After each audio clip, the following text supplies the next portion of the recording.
Hello and welcome to the instructional video for the 2017 Burstner travel van T620. So as always, we'll go around the outside and then work on our way on to the inside. So again, as always, first things first, the bonnet catch is located just here. So if you pull that, that releases the bonnet. This has got the blackout blinds for the side windows and the windscreen. So to open those up, you just pinch those two little tabs together, draw it across, and it's got a magnetic strip here which holds that in position. Exactly the same on the windscreen, so pinch those together, draw it across, and again on the front edge of this here, it's got a magnetic strip which attaches to the corresponding opposite side. When you draw these back in, make sure that they're clipped in properly. There's these little pegs here.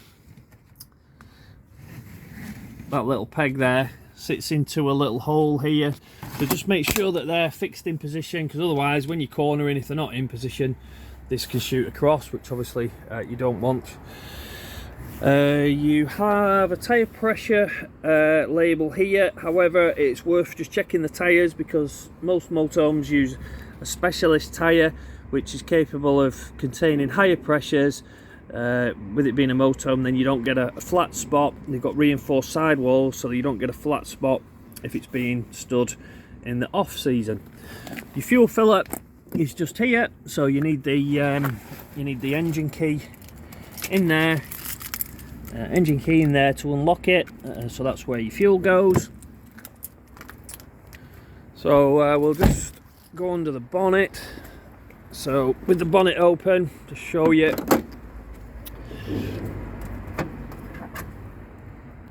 so bonnet open, we've got washer fluid fill, brake fluid, coolant, oil fill, dipstick for the oil. If you ever need to jump start this vehicle, then the earth is there. So this connects directly onto the battery. The battery isn't under the bonnet on this, it's underneath the floor where the passenger's feet are, and then the positive tab goes onto that metal plate just there. So that's the metal plate that the red cable goes onto, so that's your positive onto there, earth and black cable onto there. The chassis plate is located just there, so that gives you your chassis number and all the weights. So working on around the motorhome then, we have this service locker here. So in here we have the water tank. So to fill the water tank, you unscrew this cap here, and then we have that's to protect against splashes. So what you do is you put your hose pipe into there, fill it, and this protects against splashing going down into the locker. So that's what that's for. And it's stored just on that thing there. The little metal key that retains that in place is for the draining of the wastewater, and the wastewater tank is just under here. So that metal key there goes onto that metal bar, and that is how you drain down the wastewater. So it's just a turn on that. So just turn it there, and the wastewater comes out of that hose, as you can see there. So that's the wastewater, and as you can see, that's how that is stored. So the little metal tab keeps the funnel in place. So back to the freshwater tank then. So you fill it via this. If you need to clean out or gain access into the freshwater tank, you can do so via this cap here. So you can unscrew that. Just make sure that that's kept tight, because obviously if you fill this tank up, you don't want water seeping out of the seal which is around the edge here. To drain down this tank, which you need to do so in cold conditions, if you're ever going to leave the motorhome for any length of time, particularly in really cold weather and there's freezing conditions, then you do so by turning this dial on the top here. You can actually drain this down to 20 litres, so that the reason for that is if you're travelling and you're close to the weight capacity for the storage, then you can just travel with 20 litres, which equates to exactly 20 kilos. So to drain it down, it's an anti-clockwise turn on this dial here. Now you can see that's draining there now. So if you drain it down, you turn it, carry on turning it, you'll feel it click, and that then indicates that it's to the point where it'll drain down the 20 litres. Once you feel that click, if you then give it a further turn, then it will drain down the rest of the tank. To keep the valve closed, then obviously just turn it clockwise. Don't over tighten it because you'll strip the thread. But yeah, it's an anti-clockwise turn on there. You feel it click, and that indicates that it's down to the 20 litres. Go past that click and a further turn on the dial, and that will completely drain the tank down. This is where your mains supply comes into the motorhome. So your mains cable goes onto the end of there. The mains cable has got a little notch cut out for it here in the sill. So you put the cable into there, and then that will allow you to close the door with the cable in position. So your cable then just comes out of here, and you can lock the door. Also in here we've got the drain down system for the hot water boiler. So the boiler, usually about 10 litres, holds about 10 litres of water. Again, very important that you drain that down for winter protection. If you're not going to be using the motorhome, then this is the valve that drains down the boiler. It's actually got an automatic thermostat in there, so if it senses that the temperature has reached 6 degrees, it will automatically drain all the water out of the boiler. If you're using the boiler, then if you've got the boiler switched on, then there's an electric signal that's sent to this that will prevent it from draining, so you can still use the boiler in freezing conditions. That is now in the closed position, so that will retain all the water within the boiler. To drain it down, you turn this diamond shaped nozzle on the top like so, and that is now in the open position. When it's drained, also there's a little button there that needs to be pressed in. So that button there has to be pressed in order for the you can see it's just draining out here now. That's where the boiler drains from. So that's in the open position. To close it, again, just turn the diamond shaped cap on the top that way and press the button in like so. The little yellow tab that's behind that is to drain the excess that's left in the pipes. So you don't want any excess water left in the pipes when you're draining the motorhome down. So the full drain down procedure is drain this down, drain your wastewater down, open up the valve for the boiler, and also lift up that tab there, and that drains the excess out of the pipes. When you're fully draining it down, what you need to do is open up all these, open up the taps inside the motorhome as well, and make sure they're all open in the kitchen and in the bathroom. Run the pump for a short time and make sure these are all left open. So what that does is it lets air into the taps that are inside in the kitchen and the bathroom, lets air in as the liquid is flowing out from the bottom. If you don't open the taps up, then there's an air seal which keeps water in the pipework. So that is now all closed off, and that's the service locker dealt with. To fully lock these cabinet doors, you can see there's a little red ring there. That's telling you that the cabinet door is open. To lock it, you just turn it round and then turn the key and push that in. So that's fully locked. When it's open, you can see the red ring there. Next to that, we have a vent for the boiler. So when you're running the boiler on gas, you'll see the gas exhaust rising up from here. There's steam in that as well, so don't be alarmed if you see steam rising from this. It's designed to do that when it's running on gas. You just need to make sure that this is kept clean and free of debris. There is a sensor in there that if it gets clogged up, it will automatically switch the boiler off, because there's a carbon monoxide sensor within that. Also, if you park very next to a vehicle that's close to you, or a hedge or any obstruction, you could run the risk of that shutting off as well because of the sensor that's within it. Next to that we have the toilet. So that's where the toilet waste is gathered. So there's an indication on the actual toilet inside the motorhome to tell you when this requires emptying. But that'll become clear when we do the demonstration inside. So when it requires emptying, what you do is you lift up that yellow lever at the bottom there. That allows you to draw this cassette out.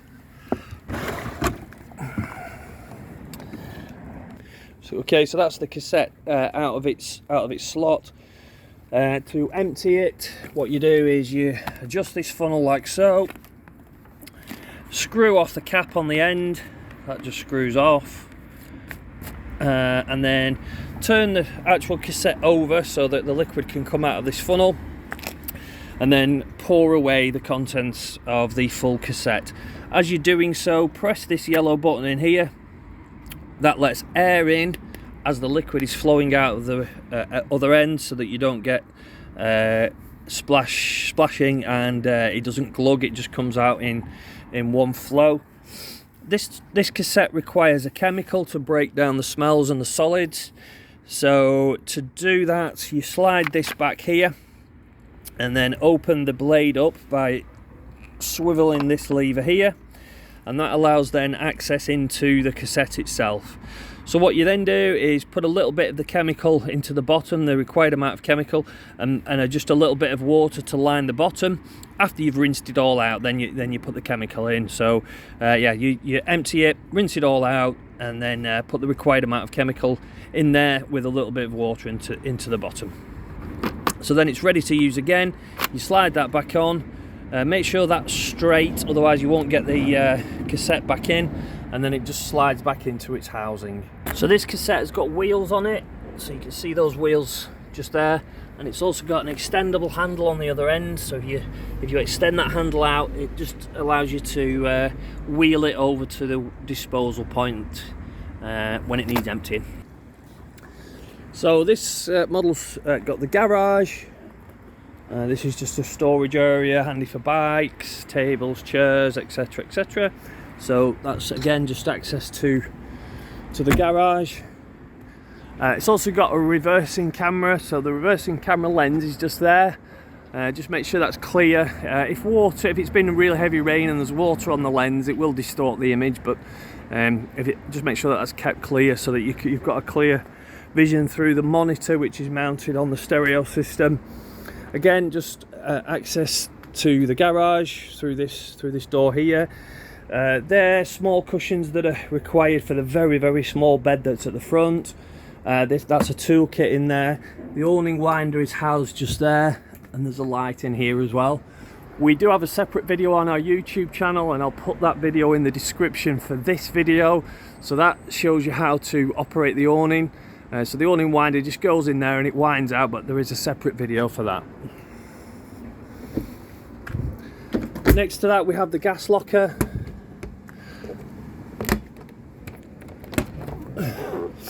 So this model has been fitted with refillable gas. So the gas is filled via this nozzle here. You just unscrew that cap, quarter of a turn. Okay, so this cap comes off, and then the filler nozzle goes into the end of here. So that's what allows you to fill the bottles with gas. So some fuel stations have that filler, or gas specialists. So that's how you fill up the gas itself. When you're filling up the gas, it's these bottles that are filled. There's an indicator there to tell you how much gas is in there. You switch the gas on and off by opening and closing these taps here. The same on the other side, there's a tap there. That's a changeover valve, so that can be moved left and right to give priority to the left bottle or the right bottle. I believe if you leave it in the middle, then it'll draw from both bottles. You can't overfill those bottles when you're filling it at the filler station. It'll only allow you to fill them 80% full, and then the gas supply will stop from the filler nozzle. This is a mains socket that will allow you to draw from the mains supply in the motorhome. You do need an adapter for that, so it's just like an adapter that you would take abroad. So it changes it from 2 pin to 3 pin, so you do need an adapter for that. There's also a 12 volt socket just underneath that cap there. You can actually, they're not wired like this, but these here, if you wanted to put an aerial on the outside, if you're on a super pitch for example, where they give you cable television, you can rewire these so that you can put the supply into it, but it's not wired in that way. This model's actually got its own aerial. Next to that we have the fridge vents. So the way the fridge works is it draws cool air in at the bottom and expels warm air out of the top vent. So just again make sure that they're kept free of debris. You can buy winter covers for these. What that does is it stops in high wind conditions, it stops a draft running through these vents, but they're available separately. And then we're into the main motorhome. So the step control is just this button here, so that draws the step in. So that button controls the step. So as we're into the main motorhome now, above the door is the control panel. So same as all Burstners this really, but that switches on and off the whole 12 volt circuit. So you need that on to get your lights on, etc. The light switches are just next to the step switch, so that's where they're located. So on here we have a picture of the motorhome with the battery in the back. So that is your motorhome battery, so that's your, like, what's also referred to as a leisure battery. So you press that button, it's telling you about your leisure battery condition via these LEDs here. You're showing 12 volt there now, but obviously we've got the lights on, so you'd expect that to be lower than 12, or it's actually bang on 12. So but we're drawing ampage from that battery now, so that's why it's slightly lower. Your engine battery, so you got your picture of your cab with the battery there, so you press that and that's showing a slightly higher voltage reading because there's no draw across that at the moment. And then you've got your fresh water, so this is your whatever's in the tank showing you your levels. So there is a bit of water in the tank at the moment. And then your wastewater tank, there's nothing in that, as we saw when I tried to drain that down. There was just a dribble came out of that, so it's obviously empty. Then this button here is your water pump. So what that does is it pumps water from your fresh water tank through all the pipe work, through the boiler, and eventually out of your tap. So when you first fill up with water, what you need to do is fill your water tanks up, and in order to get the system primed, you switch your water pump on. Use your taps to open the system up. So on this one, you draw it over to hot. The pump will only run when the tap is open. So they've got little micro switches inside the tap. So in order to purge all the air out of the pipe work and fill up the boiler, then you need to open up your taps, wait until you get this pure flow of water out of your taps.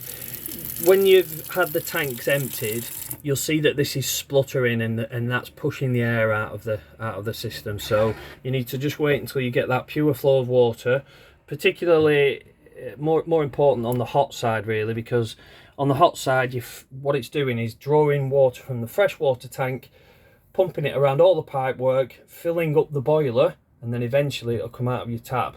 So the reason for that is if you switch your boiler on and you've not purged all the air out using the system I've just shown you, then basically you're just heating thin air in the tank, in the a tank for the boiler, which can damage the boiler. So it's important that you purge the air out of the system before switching your boiler on. So they're the controls so that's the main Burstner control unit. We'll work our way around methodically here. So we have the fridge. So this will be a three-way fridge. Okay, so to switch it on, it's that button there, and you can see on this section of the control panel here, you can, by pressing that button there, you can select what power source you require. So A symbolizes automatic, so that will automatically select the most relevant power source. So what it'll do, it'll look for mains electric first, then it'll try and find gas, then it will try and find 12 volts.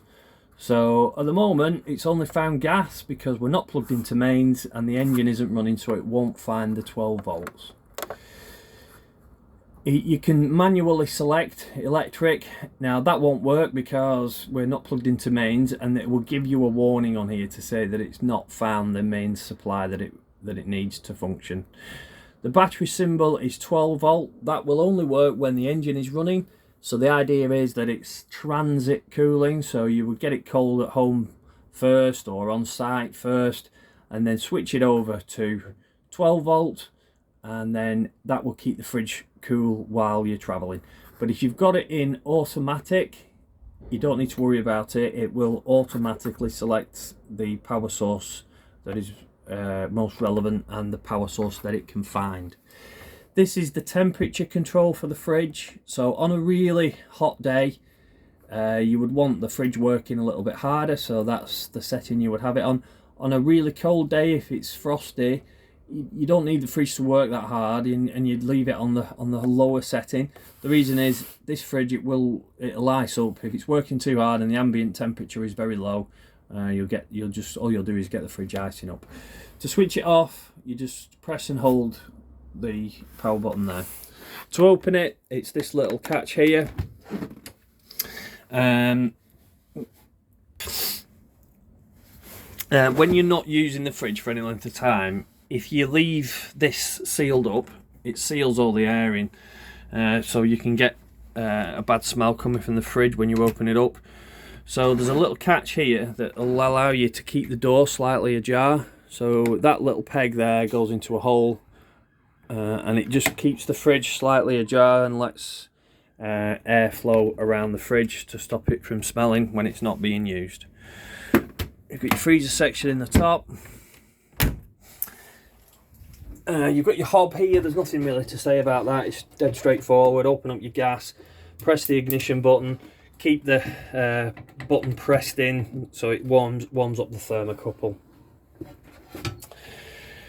Working our way around then, the bed, the wardrobe section here, this lifts up, and if you've got hanging space in here, you can just lift that up so you can gain access to your hanging clothes there, and there's access on the side as well.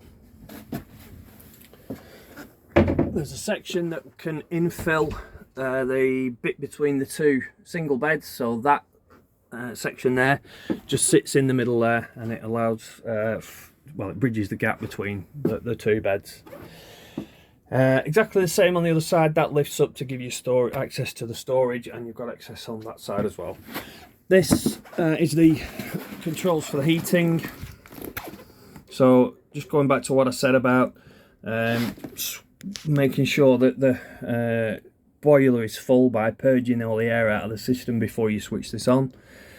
So to switch this on, you press in the center of the wheel there, and to scroll through the menus, you turn the wheel like so. To come out of any of the menus, you press this back button here.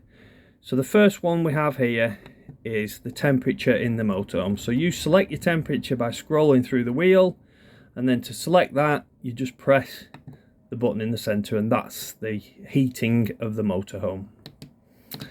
So you can set that to off like so. Next one along is the heating of the water. So again, press the wheel. So we've got off, eco, which is 40 degrees, hot, which is 60 degrees, and boost. What boost will do is take the power from the heating of the motorhome and allocate it to the heating of the water. So you want a lot of hot water very quickly. It allows you to take the power from the heating of the motorhome and allocate it to the heating of the water. Once the water's hot, then obviously take it off the boost setting, because otherwise you're not going to have heating in the motorhome. Next one along is your power source selection. So you can have it just on gas, so your heating and water, it will run on gas. Next one along is a mix of 1 kilowatt electric and gas, 2 kilowatt electric and gas, electric only on 1 kilowatt, electric only on 2 kilowatts. Next one along here, you can just set it to vent. So you can select high or low as well on the fan. If the heating isn't on, you can just select to vent, and it'll just vent cool air around the motorhome. This one here will allow you to set your timer, so you can set it to come on at a certain time and off at a certain time. That sets your clock. One thing to remember with this is if you've got your heating switched on, whether it be gas or electric, and let's say you disconnect the electric, it will think that there's a problem, so it'll go to fault. If that happens, you'll see a little warning triangle appear in this section of the display. If that happens, just scroll around to the picture of the triangle, press the wheel, and it'll say initializing. Press that again, and then that'll reset the warning triangle. There's also a settings menu here. You shouldn't really need to go into that, but just for the purposes of the video, I won't do that today. But there is an instruction manual that explains the different settings. You can change the clock format, etc.